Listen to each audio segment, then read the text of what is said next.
গাজীপুরের ইমাম সাহেবের মেয়েকে ফিল্মি স্টাইলে জোরপূর্বক বন্দুক ঠেকিয়ে অপহরণ করেছে ওই এলাকার নেতার ছেলে বলে বাংলাদেশে নিউজ হচ্ছে, এবং আমরা সবাই ইমোশনাল, সেটার পক্ষে আমরা কথা বলতেছি।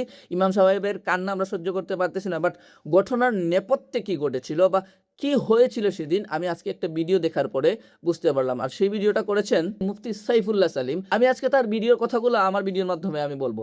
তিনি বলতেছেন যে তিনি এই শ্রীপুর এলাকার কিছু স্থানীয় আলেমদের সাথে কথা বলছেন এবং তদন্ত অফিসার যিনি হচ্ছেন লালচান মিয়ার সাথে তিনি কথা বলছেন।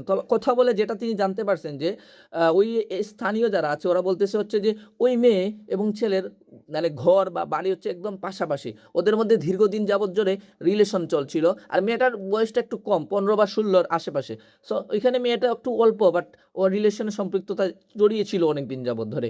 পরবর্তীতে ওদের দুইজনের সম্মতিক্রমে ওরা পালিয়ে যায় একসাথে।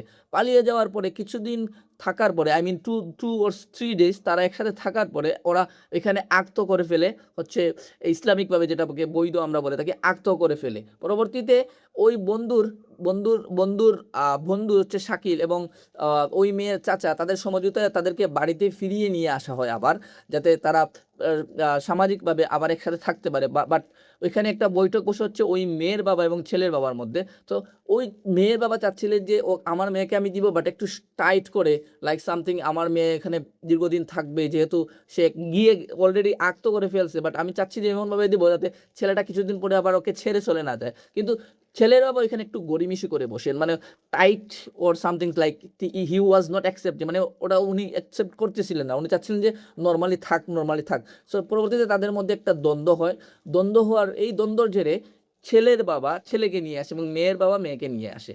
পরবর্তীতে এই ঘটনার জের ধরে ছেলে তার বন্ধুদেরকে মানে এক করে বা জড়ো করে সে ফিল্মি স্টাইলে ওই মেয়েটাকে নিয়ে যায় জোরপূর্বক। কিন্তু কখন নিয়ে যায়? যখন সেই মেয়ে তার বৈধ স্ত্রী, মানে সে তার বৈধ স্ত্রীকে সে জোরপূর্বকভাবে নিয়ে যায়। কিন্তু আমরা যেটা জানতে পারছিলাম যে ইমাম সাহেব, অ্যাকর্ডিং টু ইমাম সাহেব, অনেক ছোট্ট একটা মেয়ে, ওটাকে জোরপূর্বক তুলে নিয়ে যাওয়া হয়েছে। কিন্তু সেই সত্যটা, যেই মেয়েটা হচ্ছে অলরেডি তার ওয়াইফ এবং সেই মেয়েটা পালিয়ে গেছিল, সেই বিষয়টা আজ পর্যন্ত কেউ জানে নাই। কিন্তু আমার মনে হচ্ছে না, আমরা বাঙালি তো আবেগাপ্লুত হয়ে পড়ি। সো এই বিষয়টারে কাজে লাগাইছেন সেই ইমাম সাহেব। Right now according to investigation officer 7 জনকে তারা অলরেডি গ্রেফতার করে ফেলছে এবং তারা সেটা বলছে যে এই মেয়ে এবং ছেলে ওরা এখন নিরাপদে আছে এবং একসাথে আছে। এখন উনি যেটা বলতেছেন সেটা হচ্ছে র্যাবের আন্ডারে চলে গেছে। তো শীঘ্রই সেই মেয়ে এবং সেই ছেলেকে তারা ধরতে সক্ষম হবে এবং ধরার পরে আমি যা বলতেছি সেই বিষয়টা আপনারা একটু ক্লিয়ার হয়ে যাবেন। কারণ সেই মেয়ে এসে তখন কথা বলবে আসলে তার সাথে সেদিন কি হয়েছিল এবং সেই ছেলেটা বলবে আসলে তার সাথে কি হয়েছিল। আপনারা যদি চান আসলে এই ভিডিওটা কি আমি অনেক সত্য বলছি কি না, সেই বিষয়টার জন্য আমি যেই ভিডিও সোর্স থেকে আমি কথা বলছি সেই ভিডিওর লিঙ্কটা আমি আমার কমেন্ট বক্সে দিয়ে দিচ্ছি পিন করে। চেক ইট।